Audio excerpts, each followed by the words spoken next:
Growing up, some of the first stories I ever heard were from Disney. Snow White, Sleeping Beauty, Cinderella, and even as an adult, I am still a huge Disney fan. But apparently these stories didn't always end happily ever after.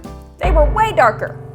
So I wanted to read the original fairy tales that the classic Disney stories were based on to see how different they really are. And I just so happened to be going on a Disney cruise, and I figured that's the perfect place to read them. So I found this big old book, Grimm's Complete Fairytales. It's really pretty. She's the prettiest girl in school, actually. And it has got almost all of the fairy tales I'm gonna read. A lot of Disney's classic fairy tales are from two people, the Grimm brothers and Hans Christian Andersen. I'm gonna be talking about both. Let's start with this one. So the brothers Grimm, Jacob and Wilhelm Grimm, were German scholars in the early 1800s who first published Grimm's fairy tales in 1812. However, they didn't actually write the fairy tales, they just collected the stories from older folklore and poetry, but they are credited as the first people to have them published. And they published a lot. But I'm only covering the Disney ones. Starting with Cinderella on page 74. The Disney Cinderella came out in 1950. This one's been done a bunch of times. There's a live action, there's a musical. So I can't imagine that it's actually that different. And while I read this, I'm gonna give a little room tour.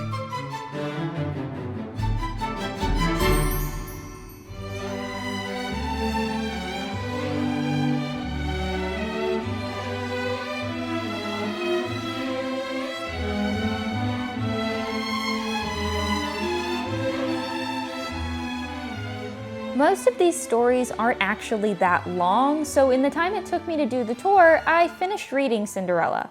And I thought it was going to be pretty similar to the original from what I had heard, but there's definitely some differences. In the original Grimm version of Cinderella, she has an evil stepmother and stepsisters just like in the Disney movie, but instead of both of Cinderella's parents being dead, her dad is also evil. There's still a royal ball, but no fairy godmother. Instead, Cinderella gets help from little birds to finish her chores and make a dress. She eventually meets the prince, dances the whole night, and then she runs away. Not because of a midnight spell, but just to avoid being caught when her family returns home, losing a shoe along the way. The prince finds the shoe. He goes to the different houses, whatever, to find the princess. Tries it on the two stepsisters. It doesn't fit, and this is where it gets gory. The first stepsister doesn't fit. Her toes are too big. So the stepmom's like, oh, cut off your toe, obviously. Okay, whoa.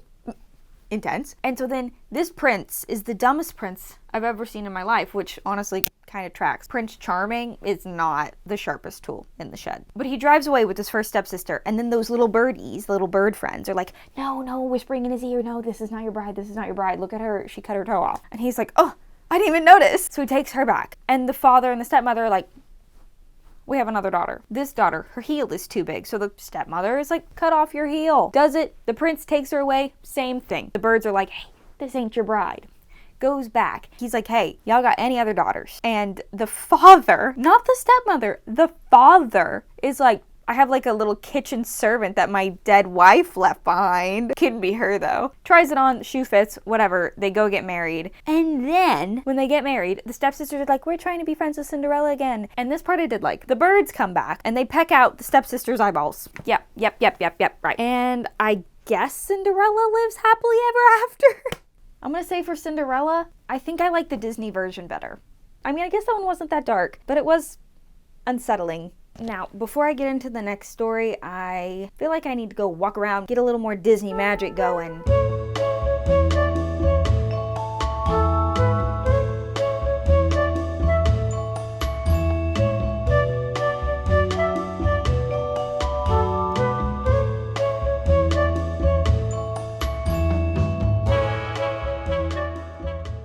I'm about to read Snow White. Snow White was a really big deal for Disney because it was the first Disney princess in 1937, I think. I'm a historian. Watch that be wrong. The original Snow White actually is a German story, so pretty close to the Grimm brothers' roots, I guess you could say. And I don't know how different it actually is.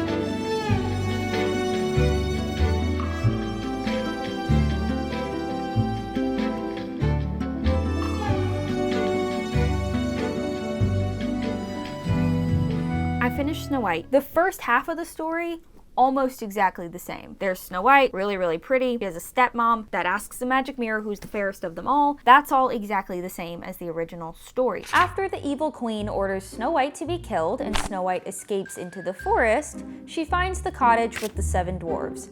Except these ones don't have fun nicknames. Then the queen attempts to kill her multiple times using some interesting tactics before finally succeeding with the poisoned apple. Poisons her, queen thinks she's the fairest of them all, and the dwarves are really sad. They do put her in a glass coffin, which is similar to the Disney movie. There's a random prince that comes, but instead of kissing her, which I'm glad because she's young, he just buys her in the coffin from the dwarves, and then they drop the coffin and she spits up the apple, and that's how she wakes up. Snow White decides to marry the random prince anyways, and after wedding, the evil queen shows up and they make her dance to her death in hot iron shoes. So I guess you could say they lived happily ever after. I personally think the ending of this one is way funnier, so I'm actually gonna vote that I like the original Snow White better. The next one I'm going to read is Rapunzel. I don't actually know the for real origins of Rapunzel, like the folklore itself, but it was recorded in the first edition with Snow White. This is also a pretty old one. Tangled, which is the Disney Rapunzel adaptation, one of my favorite movies.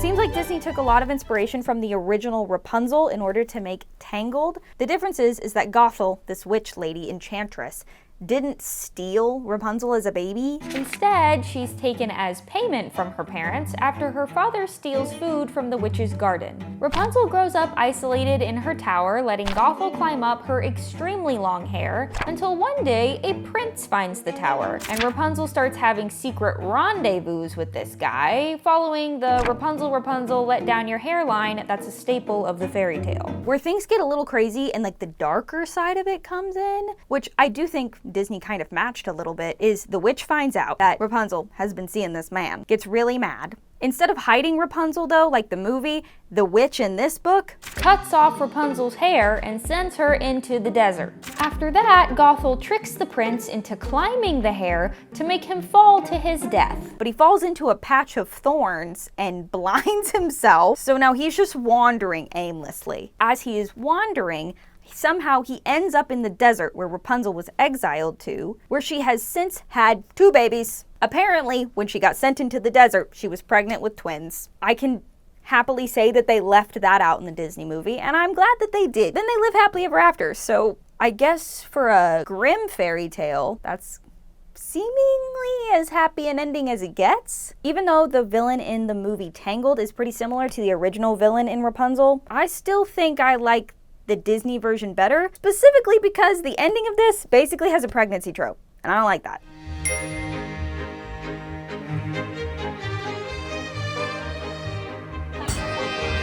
Bingo time.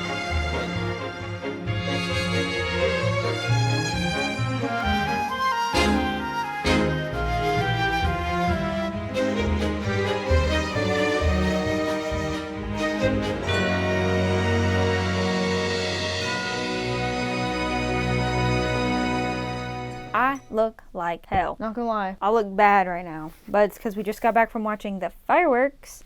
And I have one more story that I'm gonna read tonight. I thought it was fitting, that's why I waited, to read Sleeping Beauty while I get ready for bed. Also because it is my favorite classic Disney princess movie. The Disney version of Sleeping Beauty came out in 1959. The original Sleeping Beauty came out with the first published edition of the Grimm fairy tales. So if we're going on trend, like the other stories, I have a feeling this one's also going to be different from the Disney version. And also I think I'm too tired to read, so I'm going to make Dylan read it for me.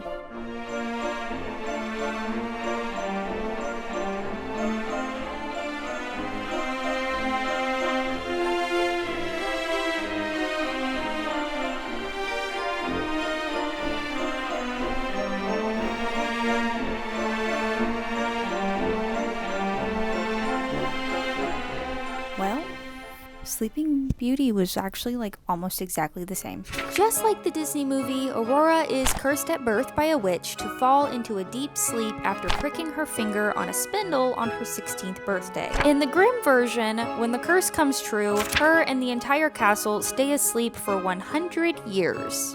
In the movie, they all stay asleep for about a day. A thick thorn bush grows around the castle, cutting off all access to saving Aurora, until coincidentally a prince arrives just as the curse is ending. The thorns turn into a bunch of flower bushes, and the prince basically just gets to waltz right on in, wake the princess up, which he kisses her first while she was sleeping.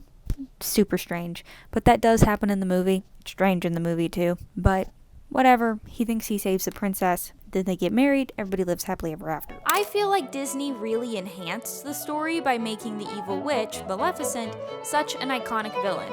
And bonus points to Prince Philip for slaying a dragon to save Aurora. He really was the first Disney prince that had to put effort in. So I actually think the Disney version way more exciting, and I'm kind of relieved because that is my favorite one. The next couple of books I'm going to read are Hans Christian Andersen stories, and they're a little bit longer than these, and I am going in completely blind.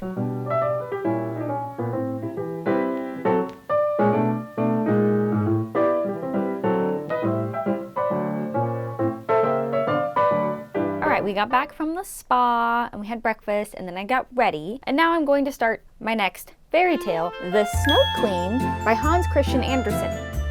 The Snow Queen is the fairy tale that Disney took inspiration from in order to make Frozen. First Frozen came out in 2013, but the original Snow Queen was first published in 1844. From the cover, this kind of looks like, I'm thinking, the evil Ice Queen from Chronicles of Narnia. I could be totally wrong, but something's telling me from this cover that it is not a wholesome story about a snowman and sisterly love. Hans Christian Andersen was a little bit after the Grimm brothers, but still in the 1800s. He was born in 1805. He was a Danish author, and there's really not a whole lot of public opinion on him, besides the fact that it seems like everybody in his time period kind of just thought he was super weird. Everything I looked up said he was really awkward, made people uncomfortable, and was just like overall kind of strange, which isn't giving me high hopes for the fairy tales that he wrote. I am excited though. This is the first like wintry one that I'm reading, and this is a Christmas Disney cruise. I'm gonna start reading.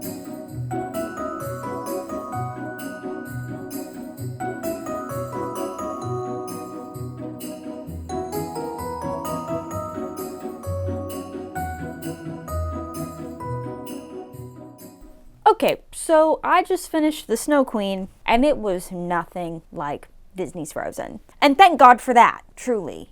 I sat there and read, I don't know, it took me like hour and a half, kind of. Let me just give you a rundown of what happens in this story. It's about these two kids, Gerda and Kay, whose friendship is ruined when shards of an evil mirror lodge into Kay's heart, making him see the worst in everything.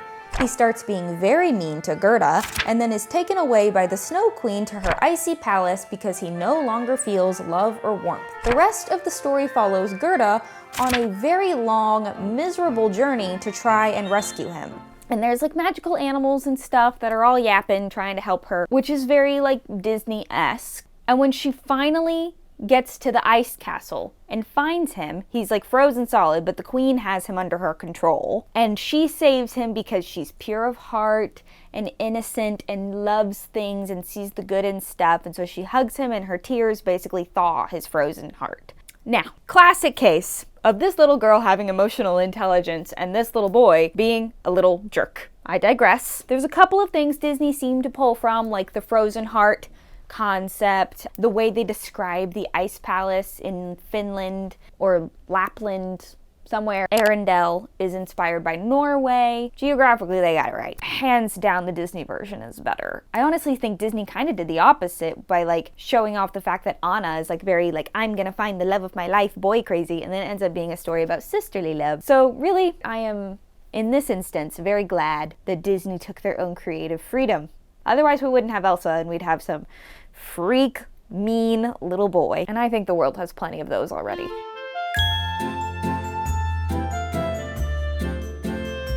My final Disney fairy tale that I'm going to read is actually my least favorite princess of all of the Disney princesses, which would be The Little Mermaid. This is also a Hans Christian Andersen story, originally published in 1836, and the Disney movie came out in 1989. This has the original illustrations. It does look a little spooky. I am hoping it's more entertaining than The Snow Queen at the very least. So far, Hans Christian Andersen has not impressed me.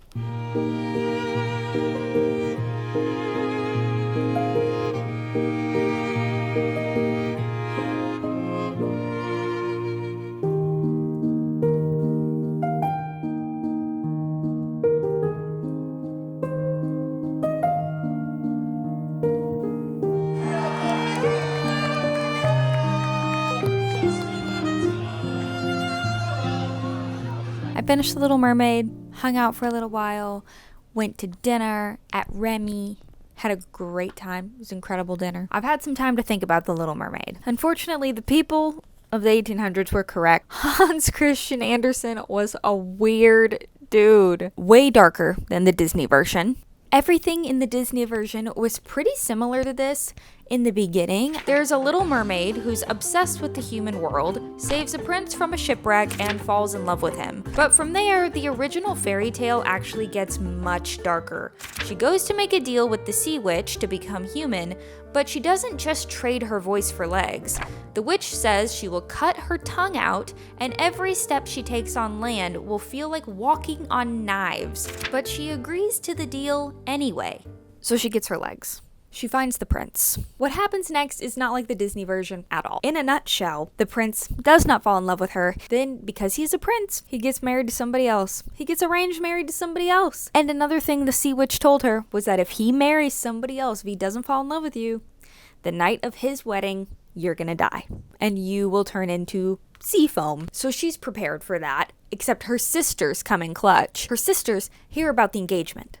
They go to the sea witch and they're like, listen, we will cut off all of our beautiful hair if you'll make a deal with us to get our sister back, to get her to turn back into a mermaid. They find her and they're like, hey, all you have to do, go unalive the prince and then you get to be a mermaid again. Spoiler alert, she doesn't unalive him. She goes the selfless route, I guess, which noble for her. Overall, this entire deal sounded like a big old scam that she willingly walked right into. I guess all this to say is that I can definitely see where Disney pulled inspiration from these original stories. Almost every single version of the original fairy tales, I liked the Disney version more. Even though the Brothers Grimm and Hans Christian Andersen wrote a lot of the traditional fairy tales, I think Disney was the one to add all the magic in. Sue me.